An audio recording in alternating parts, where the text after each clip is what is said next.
What's going on YouTube, it's Jason and welcome to day 5 of my 86-day vlog. Yesterday was a nice day out, we really enjoyed our lunch, but we didn't end up making it to the gym as promised. The days we committed to were Tuesday, Wednesday and Friday together at the gym. And I just wanted to use this to clear up this misconception that this transformation is going to be straightforward because Rebecca lives with me and I can see what she eats and how she trains. I actually think we have our work cut out and it's going to be a bit harder. The reason I say this is because when you have a paying client outside the house, there are boundaries, it's very clear cut, everybody knows where they stand. When you live with someone, you're a familiar face, they kind of take it for granted. Even like yesterday, we don't normally buy chocolate and stuff in the house, but somehow we got snuck into the food shop. And so I made her take the chocolate to work today so that we don't have it in the house. I always say, if you have snacks in the house, when you are craving something, you are more likely to binge if it's at arm's length.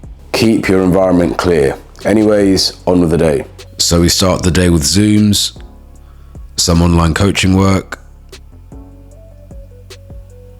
then deep work for 2 hours. I've said this before, a person is overweight in their mind first, right? You drop 2 kilos a week and people will be like, whoa, is that the same person? Where do I sign up?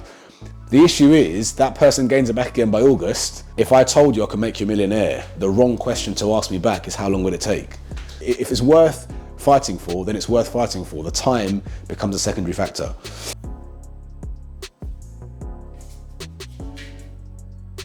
So it's that time again, we are off to the gym. I can't wait, I've got upper body and arms.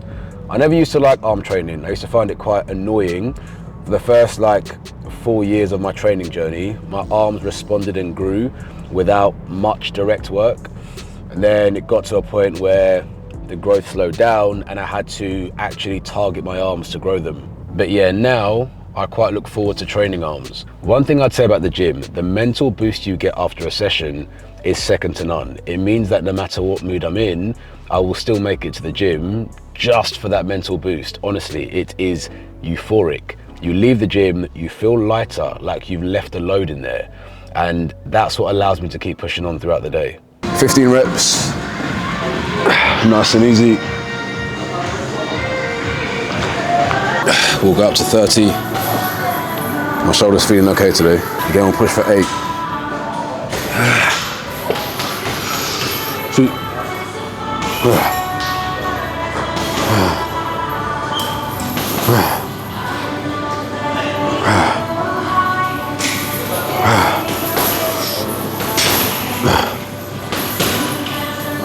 There's more. 7.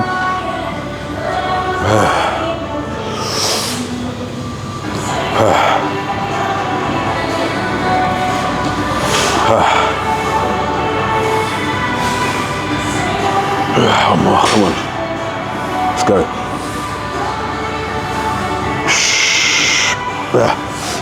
So next thing we're going to do is a lateral cable raise. Most people do this one in front of them or behind them, like that. I find it's much more natural to actually step through it and do it through my legs. Hold onto the pole, I can get more of a natural lean. I find I can get a full range of motion without it putting too much unnecessary pressure on my shoulder. So now we're going to do some face pulls. Again, I could probably go a bit heavier on this, but when you go too heavy on this one, I find that you swing your hips to end up putting in the weight and it almost becomes a full body workout. So you want to really focus on getting that squeeze and controlling the weight.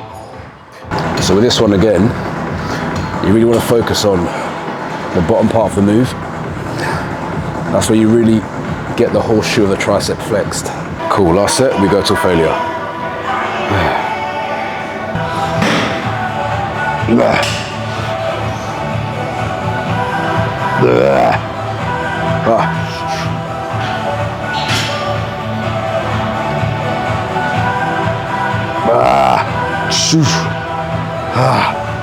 So I normally don't do cardio after weights. I normally do my cardio either on a separate day or at least 6 hours apart to reduce what's called the interference effect. But one day a week, I'll make an exception for that. And I do HIIT straight after my upper body workout. That's because I believe in the principle that your heart is the most important muscle.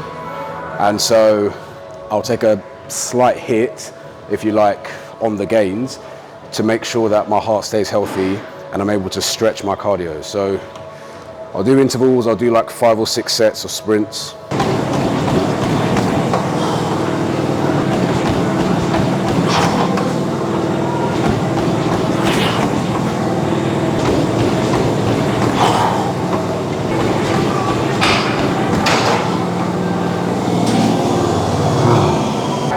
One more.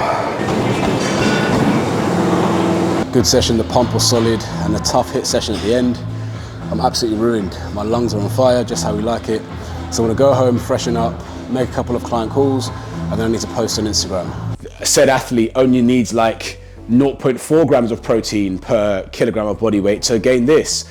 And I'm like, was that athlete an endurance runner? And they're like, well, yes, he was. Because essentially, with protein, most of us have nothing to worry about unless you have an underlying kidney problem. So that is everything. I hope you enjoyed the video. Don't forget to like it if you did. Subscribe to my channel to follow me on the journey. Sorry for the slightly later posting today. I will be aiming for 8 p.m. going forward, and I'll see you again tomorrow.